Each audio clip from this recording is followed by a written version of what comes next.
Agora, alcaldia dos teus amados, o auge do teu dedo, vem seus filhos, bem abrigados. Amém. Aleluia, obrigada por esse louvor, é porque eu gosto muito desse louvor toda vez que inicia um culto, eu sempre gostei de escutar esse louvor. Agradeço os meus sogros e a todos que estão presentes, também a irmã Joilma, a mãe da Gisele, está participando também. Eu gostaria de agradecer a presença dela. Bom, eu gostaria hoje de falar sobre o Cordeiro de Cristo Jesus, aquele que foi dado em sacrifício por nós. Vamos abrir a Bíblia em Êxodo capítulo 12, versículo 29 ao 31. E aconteceu à meia-noite que o Senhor feriu a todos os primogênitos na terra do Egito, desde o primogênito de Faraó, que se sentava em seu trono, até o primogênito do cativo, que estava no cárcere, e todos os primogênitos dos animais. E Faraó levantou-se de noite, ele e todos os seus servos, e todos os egípcios, e havia grande clamor no Egito, porque não havia casa em que não houvesse um morto. Então chamou a Moisés e a Arão de noite e disse: Levantai-vos, sai do meio do meu povo, tanto vós como os filhos de Israel, ide e servi ao Senhor, como tendes dito. O cordeiro no Antigo Testamento, ele é relatado de forma que todos pecamos, mas Deus nos ama e quer nos dar outra chance de ficar com ele. Sendo justo, ele ainda tinha de exigir pagamento. Por isso, ele permitiu que quem se arrependesse usasse um cordeiro sem defeito como seu substituto. O cordeiro morria em seu lugar para que voltasse a ter comunhão com Deus. Na nossa reunião de hoje, eu gostaria que aquele que por um motivo que não está em comunhão com Deus, ou aqueles que seguem firmes, estão firmes, se atentem ao que Deus quer falar conosco nessa tarde. Porque logo no início da semana, na segunda-feira, eu acordei cantando um hino de um casal, o jovem Jefferson e Suelen. Vou até cantar um trechinho para vocês, mas os irmãos não se atentem muito à minha voz, mas só para aqueles que conheçam, relembrem. O Verbo se fez carne, na terra desceu, operou muitos milagres, era mesmo o Filho de Deus, morreu na cruz, mas ressuscitou, ele está vivo, vivo.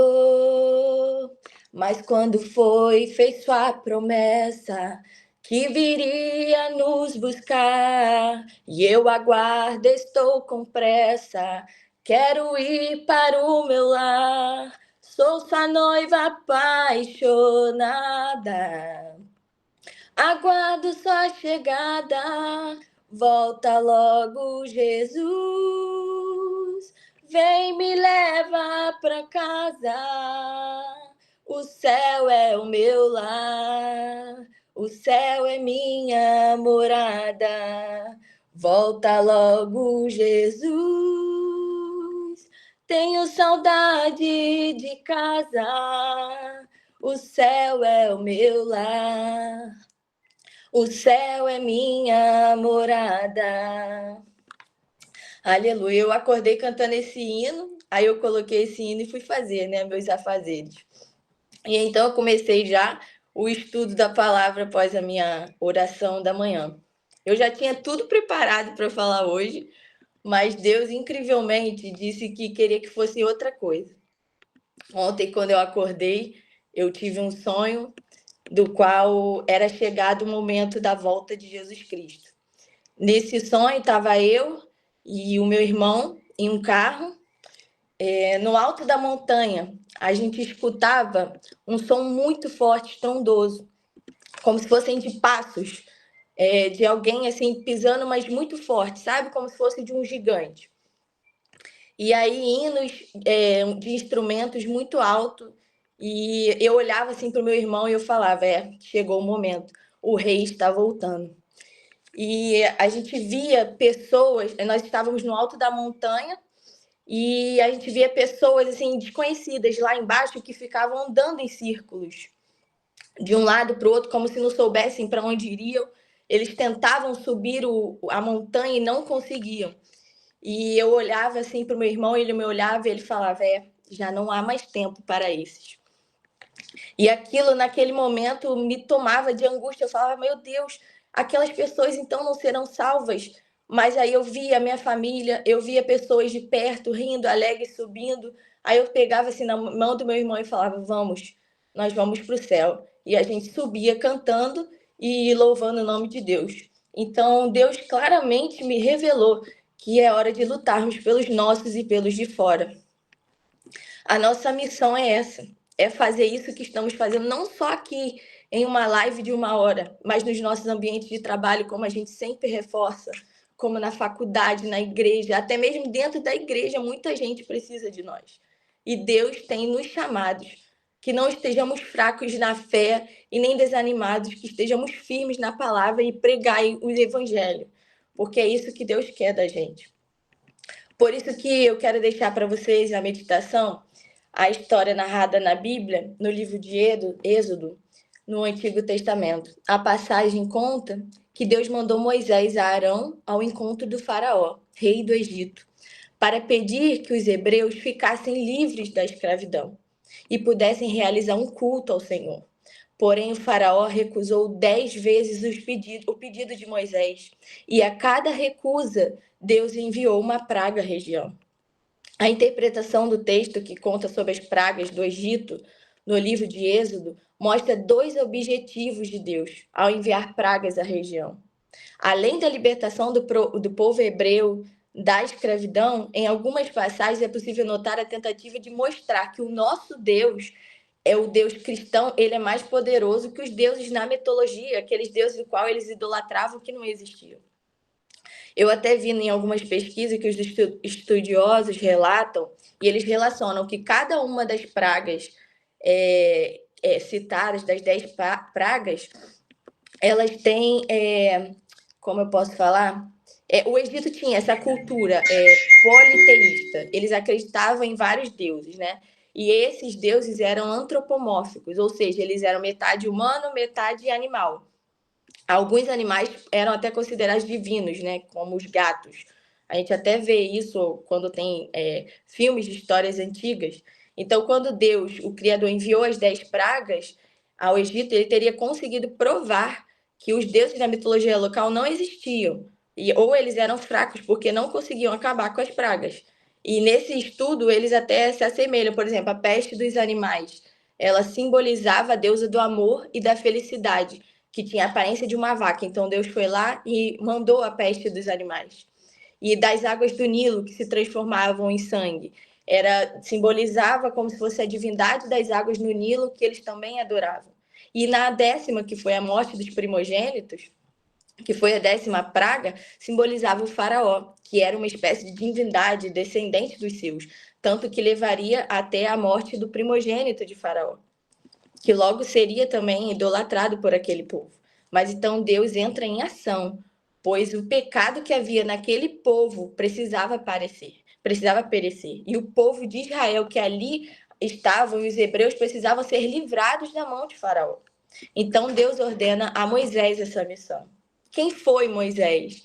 Moisés é um levita que foi criado na corte pela filha de Faraó do Egito. Como pode? Deus envia Moisés, que já estava dentro do meio dele, foi criado pela filha de Faraó no Egito para poder livrá-los daquela situação. E Deus o chama para livrar o povo hebreu da escravidão e conduzi-los à terra prometida a Abraão, Canaã. Moisés e Arão, então, eles vão falar com Faraó, mas o mesmo recusa deixar o povo livre. E após o envio dessas 10 pragas, Deus convence-o a mudar de opinião. Tem-se a partir daí o início da Páscoa. Depois disso, o faraó permite libertar o povo, porém, logo em seguida, a libertação de Faraó muda de opinião. Os senhores vão ver isso ao longo da minha mensagem. Logo, ele persegue novamente o povo hebreu, mas todo o exército de Faraó se afoga no Mar Vermelho. Depois que Deus cria um caminho seco por entre as águas do Mar Vermelho, concretizando a libertação do seu povo. Quando Moisés e Arão habitavam no Egito, haviam de sair da terra do Egito, onde era governada por Faraó, certo? Como o Senhor ordenara. Os filhos de Israel, Moisés e Arão, junto ao sofrimento e ao povo escravizado, mas Jesus havia ordenado que ali já não era mais o lugar deles. Não era, e que Moisés teria sido escolhido para livrar o povo daquela escravidão. Mesmo que Deus sabendo que Faraó não ouviria Moisés. E então Deus fala na 10ª praga, nós podemos ver o sacrifício, né? Deus então envia a 10ª praga, uma que afetaria ainda mais a Faraó, pois era seu primogênito, que ocuparia seu lugar no trono e ali seria tomado, que podemos ver em Êxodo 11:4. Disse mais Moisés: assim o Senhor tem dito, à meia-noite eu sairei pelo meio do Egito, e todo o primogênito na terra do Egito morrerá, desde o primogênito de Faraó, que haveria de assentar-se sobre o seu trono, até o primogênito da serva que está dentre da mão, e todo o primogênito dos animais. E haverá grande clamor em toda a terra do Egito, como nunca houve semelhante e nunca haverá. Esse acontecimento se dá presente na primeira Páscoa no Egito, né? O anjo da morte, ele ia passar pelo Egito e matar o primeiro filho de cada família, por conta dos pecados daquele povo que escravizava os hebreus, os israelitas. Mas dentre o povo e os filhos de Israel, como o anjo da morte diferenciaria? Faria Deus sofrer também aqueles pertencentes a ele? Jamais. Deus então mandou o povo de Israel sacrificar um cordeiro por cada família, em substituição do primeiro filho. Os israelitas passaram o sangue dos cordeiros nos umbrais das portas de suas casas. Assim, quando o anjo da morte passasse nas casas, veria que já havia havido morte ali. Então não tocaria neles praga alguma, praga de destruição alguma, não atingiria e nem feriria aqueles que pertenciam a Deus. E vendo toda aquela situação, os egípcios, quando Moisés quando eles foram até os egípcios para poder pedir, conforme Deus ordenou, que levassem ouro, prata e roupas, os egípcios de princípio não deram o que eles pediram, porque eles não queriam, eles queriam que se fossem de como estivessem, e mesmo assim Faraó nem havia permitido que eles tivessem ido.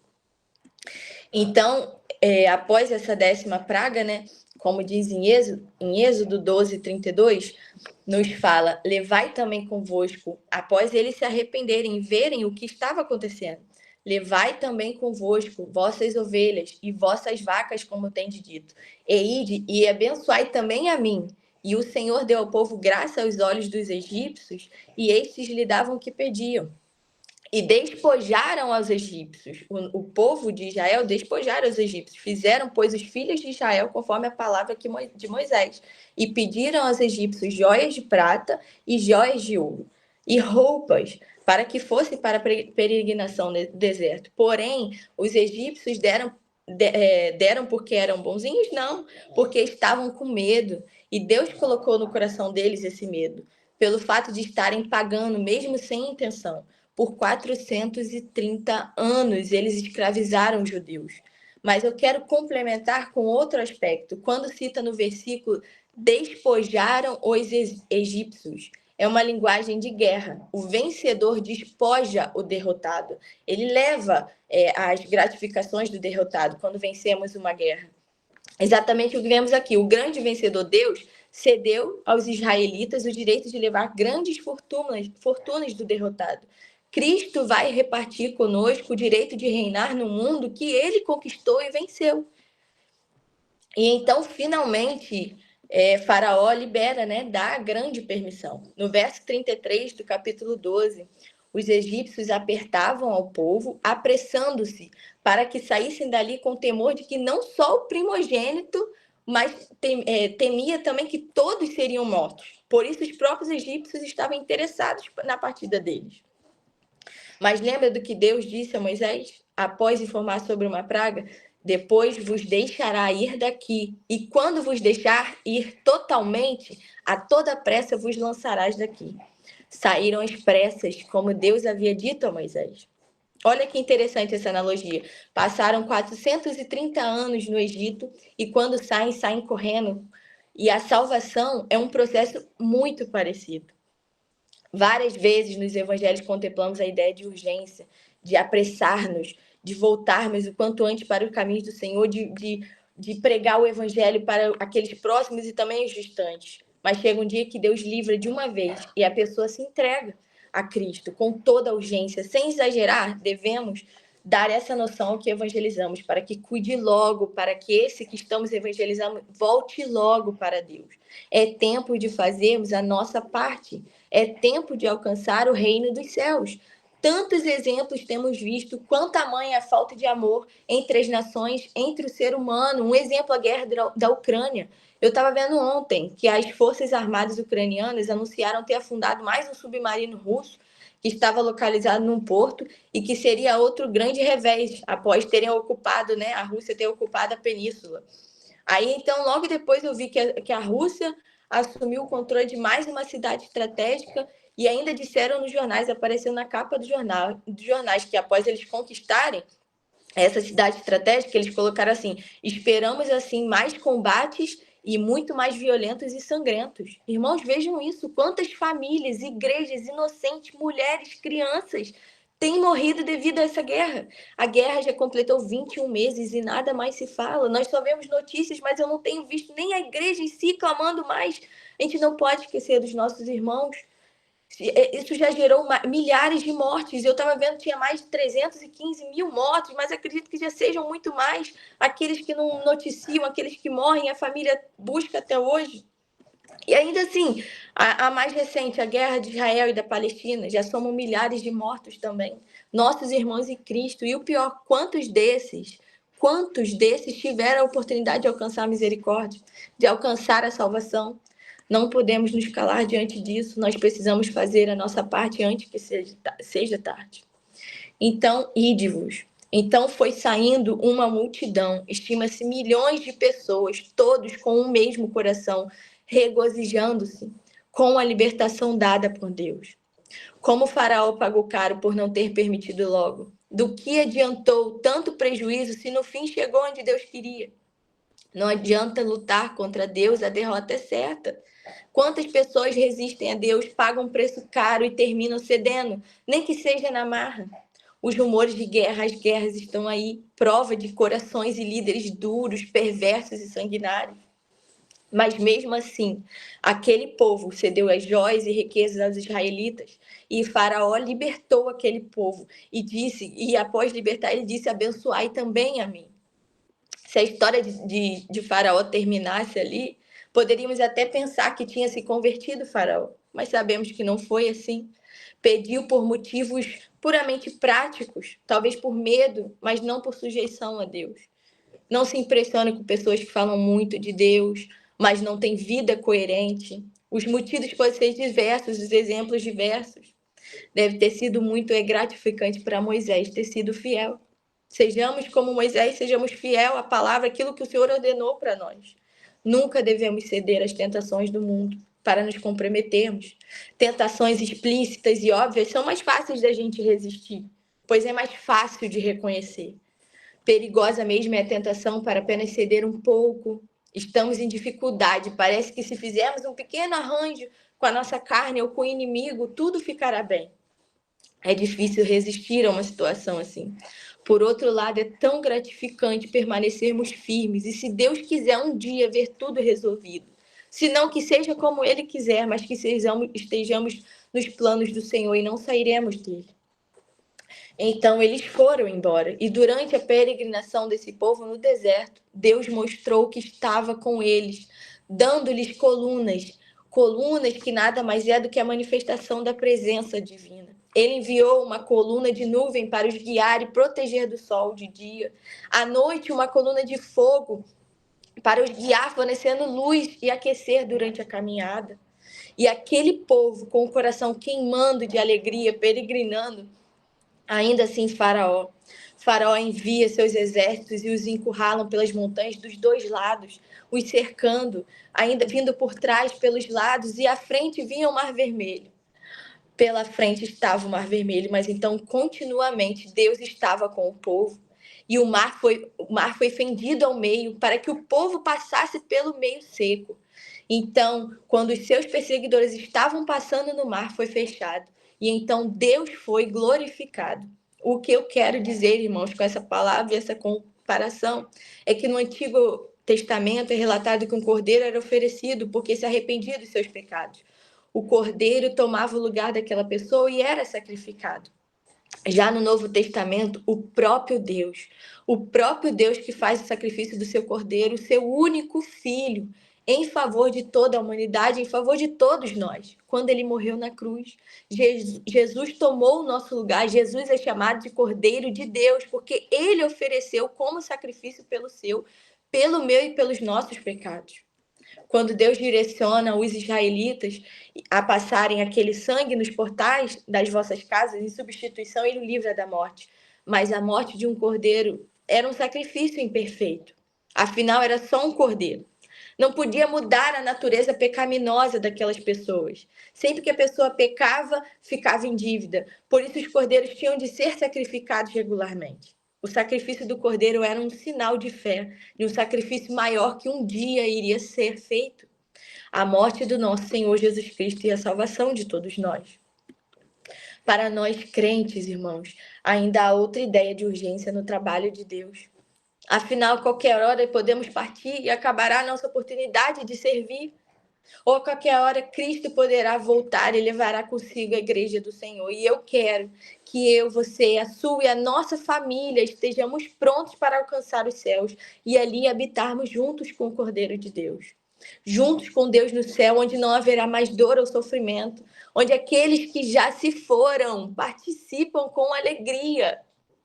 Participam com alegria, louvores, pois não há dor. E eu tenho certeza disso. Porque quando a minha avó faleceu, eu estava com ela, eu vi a sua dor, ela ali estava com dor, e eu vi ela naquela cadeira de rodas, pouco antes de entrar na sala vermelha, ela ainda estava com dor, e eu abraçada assim, eu segurei a mão dela, o Juninho estava do outro lado, aí o tio Paulinho saiu na cadeira de rodas e foi levar. Ela estava tremendo na hora, estava com dor, mas a partir do momento que o tio Paulinho levou ela, eu vi de longe, porque eu não podia entrar, foi o tio Paulinho que foi empurrando a cadeirinha de rodas, e aí eu vi que ali ela deu uma última olhada, mas ali eu vi que ela já não tinha mais dor. Ela não tremia, ela estava ali. Então, ela estava ali só aguardando, porque os anjos do Senhor, ao ela entrar naquela sala, eu sabia que já estavam aguardando ela para habitar com eles. Desde então, quando a minha avó faleceu, eu sonho com ela. Eu sonhei apenas 3 vezes. E eu acredito que tenha sido Deus para confortar os nossos corações, pois eu a vejo sempre com uma aparência muito jovem. Assim, seus cabelos já nem tão brancos, sabe? Um pouco mais jovem de como ela estava, mas um sorriso radiante, e ela está sempre dançando num lugar, uma sala muito grande. Ela dança, canta, e eu fico de longe observando.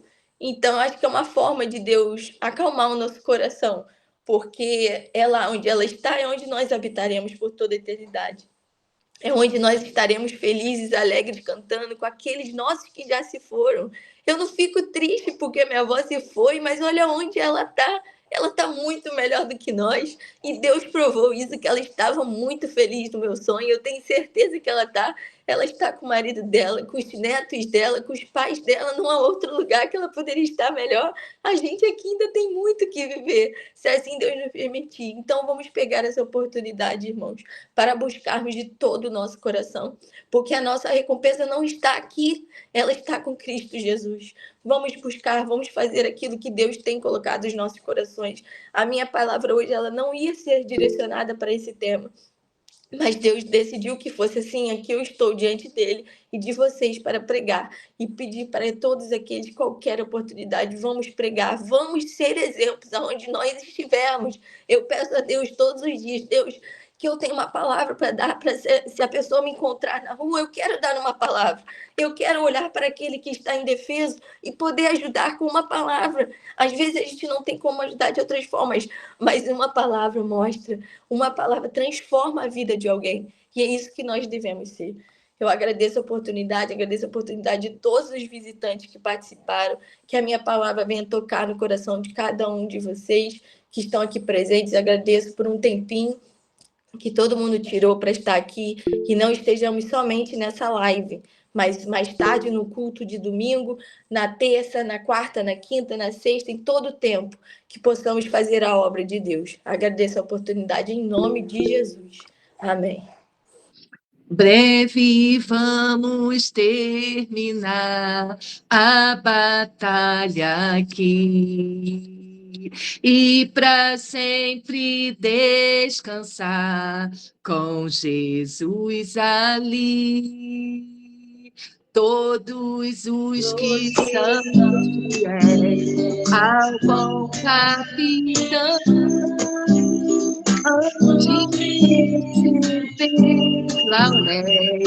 como galardão. Oh, glória a Deus! Glória a Deus, aleluia, louvado seja o nome do Senhor. Sara, que palavra edificante, né? O Paulinho quer falar, Paulinho? Paulão quer falar? Levantou a mão? Não?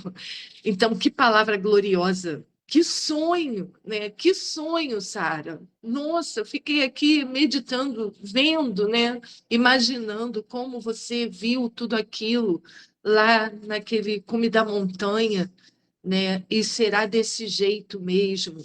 Será de repente? Será de repente que o Senhor virá buscar a sua igreja? Nós seremos arrebatados, ou seja, tirados, né? À força dessa terra, num abrir e num piscar de olhos, que nós possamos verdadeiramente estar na presença do Senhor, termos esse sangue, Sara, esse sangue que nos redime de todo pecado, de toda condenação. Glória a Deus. Que o Senhor Jesus continue te abençoando grandemente, Sara. Que o Senhor Jesus continue abençoando grandemente a todos os que estão aqui, né, ouvindo essa palavra de despertamento, de alerta, porque os dias são maus e a vinda do nosso Senhor Jesus se aproxima. E cada dia que nós acordamos, né, é mais um dia que nós temos, né, para nos achegarmos a Deus, é mais uma oportunidade que Ele está nos concedendo de estarmos preparados para a sua vinda, né? Que hoje seja um dia em que nós venhamos a nos analisar, né, a nos olhar, nós mesmos nos fazer essa avaliação. Onde que nós estaremos, né? Lá embaixo dessa montanha, sem saber para onde ir, né? Desesperados, sem ter direção, ou nós estaremos lá no alto da montanha, né? Com o Senhor Jesus nas nuvens, encontrando com Ele na glória. Que estejamos preparados para esse grande encontro. O Senhor nos dá essa oportunidade de vermos antes, né? Como será esse desespero, como será, né, a vinda de surpresa do Senhor a essa terra, para tirar a igreja do Senhor dessa terra, né?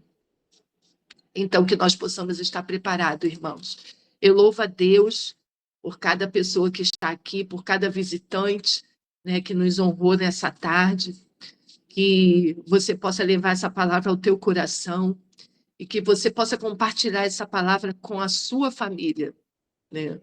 Com a sua família. O desejo dessa live é exatamente esse, que nós venhamos a compartilhar com a nossa família. Eu já ouvi pessoas dizendo assim, agora eu tenho que me preocupar só mesmo com o meu esposo e com meus filhos, o resto eu não tenho que me preocupar.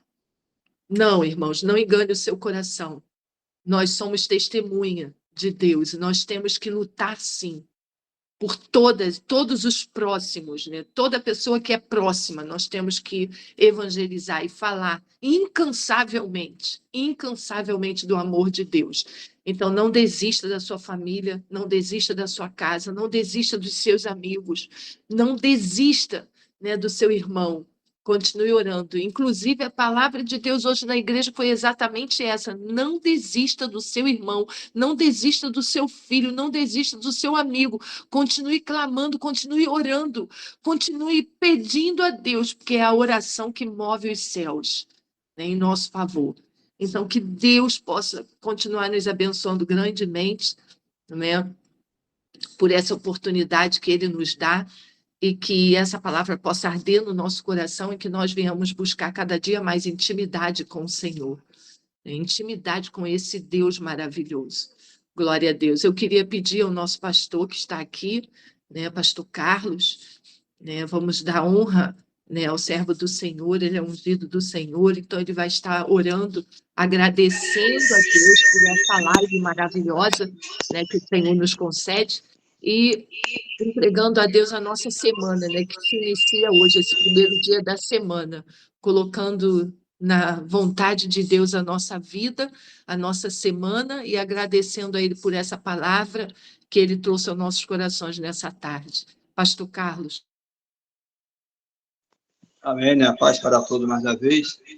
Confesso que sentimos felizes, né, de estar aqui participando dessa live, desse culto abençoado, o qual o Senhor nos concedeu, nos proporcionou uma tarde de bênção, e pela Sarinha que trouxe essa palavra maravilhosa. Que Deus possa abençoar a vida da irmã Sarinha, que ela continue nesse ministério da palavra. Eu creio que Deus tem ainda muito a usar a Sarinha na palavra do Senhor, e que Deus venha estar cada dia mais fortalecendo e dando ela graça, força e saúde. E não só ela, mas todos nós que aqui estamos nesse momento oportuno ao qual Deus nos concedeu. Amém? Que Deus possa abençoar cada um que assim, né, teve essa oportunidade, esse momento oportuno de estar participando desse culto, dessa live, né? Vamos estar se orando, sim, por cada um, para que Deus possa continuar nos abençoando e nos conceder uma semana de bênção e de vitória. Amém? Louvado seja o Senhor. Oremos em uma só voz. Senhor Deus e Pai que está no céu, ó Deus, e cuide a presença, nos encontramos nesta tarde, Senhor, a qual o Senhor separou esse momento, esse dia, esta hora para estar aqui, falando a Tua palavra, ministrando o Teu louvor para cada coração, para cada vida nesta tarde de hoje, e que a Tua boa mão está sobre cada um dos Teus filhos nesse momento, dando graça, força e saúde. Ó Deus, para aquele que necessita de algo, Senhor, eu creio que nesta tarde essa pessoa já recebeu de Ti, Senhor, através da Tua palavra, através do louvor que foi assim, Senhor, entoado nesta tarde de hoje. Que a Tua boa mão está sobre os Teus filhos, sobre cada casa, sobre cada lar, ó Deus, fortificando, dando força, Senhor, restaurando vida, libertando o Senhor através desse culto da live.